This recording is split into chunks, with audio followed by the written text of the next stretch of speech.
Hello everyone, I'll be doing my Let's Play video about focalisation in Dragon Age 2, developed by BioWare and released in 2011.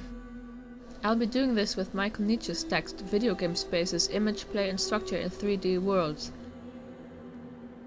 As some of you may already know, at first glance Dragon Age 2 seems to be about Hawke, whose name and appearance the player can change if they want to, and how they get caught up in certain events that would lead them to Kirkwall, where they would become the famed champion of Kirkwall over the course of the 3 years which you get to play in the video game.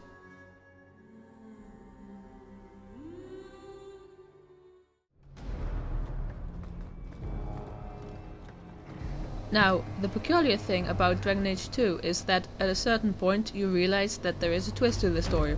Well, at a certain point. In fact, you get to see this at the very beginning of the game.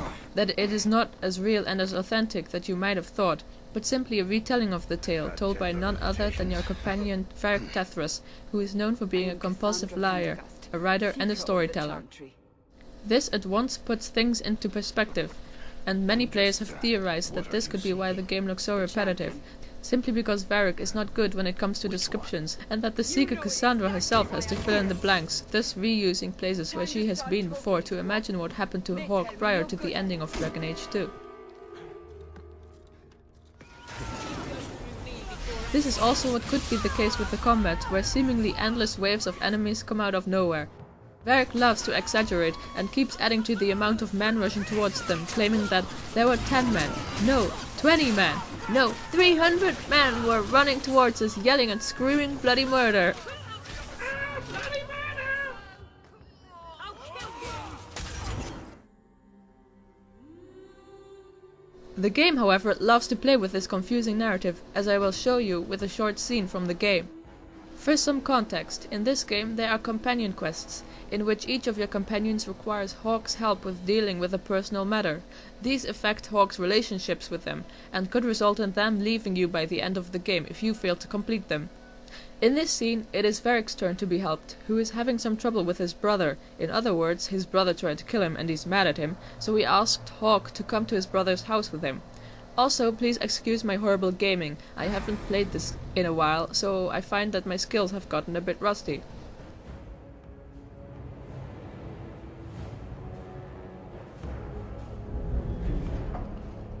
So that's how you greet your brother, is it, Bartrand?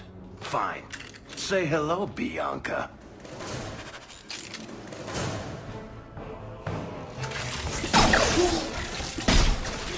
As one can see, Varric's health keeps regenerating by itself. Also, the fact that he's quite overpowered, being able to take on this horde of enemies without any help from his companions. That begs the question, where are his companions? He enters the house with Hawke and 2 others, yet here he is, all by himself. All this arouses our suspicion at the scene, though we just go with the flow because what else is there to do at the moment? This is also a good time to point out to how seemingly endless waves of enemies keep appearing from out of nowhere, like I stated before with Varric's possible exaggeration of the combat. And the mansion in which we are right now is the template used for practically all the other mansions in the game, which could be because this is what Cassandra thinks a mansion looks like, and which she reuses every time Varric says the word mansion.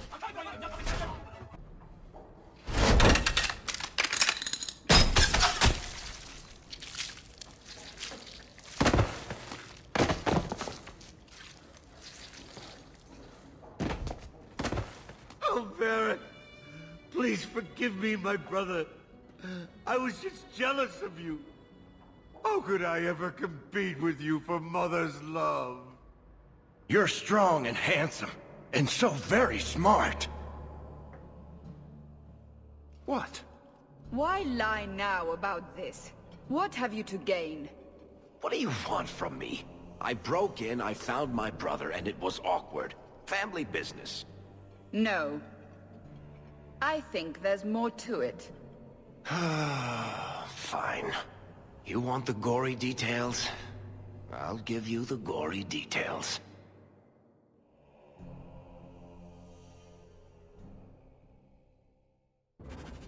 From here on out then, we presume that Varric is telling us the truth, but of course we cannot be sure of this since he has now been established as an unreliable narrator.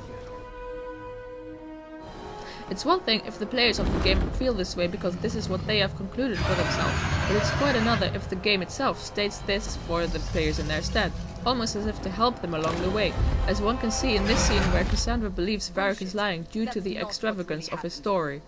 Does that not match the story you've heard, Seeker?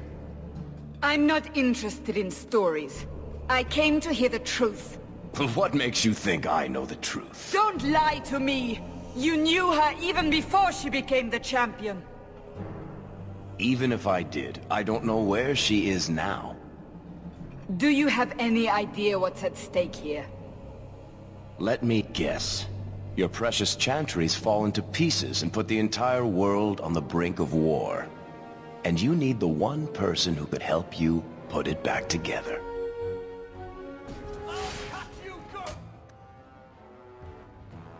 In video game space's image plane structure in 3D worlds, Michael Nitsche has a chapter dedicated to narrative filters and, most importantly, focalisators as developed by Mika Ball with the help of Gerard Genet's distinction between the teller and the viewer.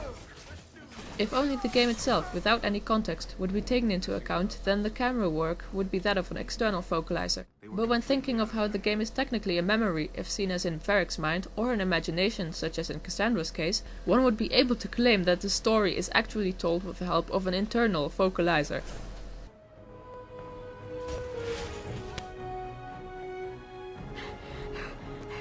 Because of his role as the storyteller, the game unfortunately does not offer any explanations as to how the story works if you don't have Varric in your party, though he is the only companion in the game who cannot leave Hawk.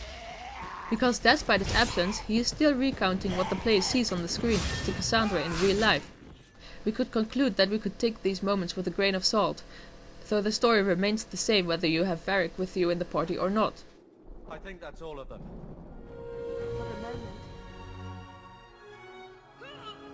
Due to this manner of focalization, however, the game lays claim to one of its trademarks, the tactical camera, though in the second game this is less so than in Dragon Age Origins and Dragon Age Inquisition, the first and the third installments of the series. With the tactical camera, players are given the option to overview the battlefield from above, giving orders to their characters as to where they should stand and what they should do. This wouldn't be possible if the game forced the player in a first-person perspective all the time, or if the game remained in a fixed position. Nitsche also mentions this, claiming that focalization as developed in the context of interactive camera work helps the player to comprehend any given game situation, contextualize the events, create strategies to address it, and ultimately interact with it.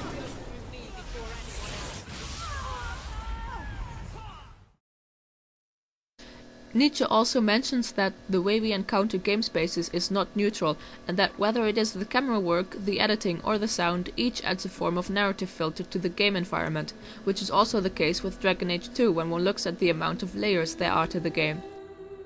Personally, I would say that BioWare has managed to succeed, whereas Nitsche states that when both presentation and functionality are interconnected, the results are very effective game worlds where the textual process is supported in ingenious ways, though many other players of the game would probably deny this and instead complain about the lazy game design.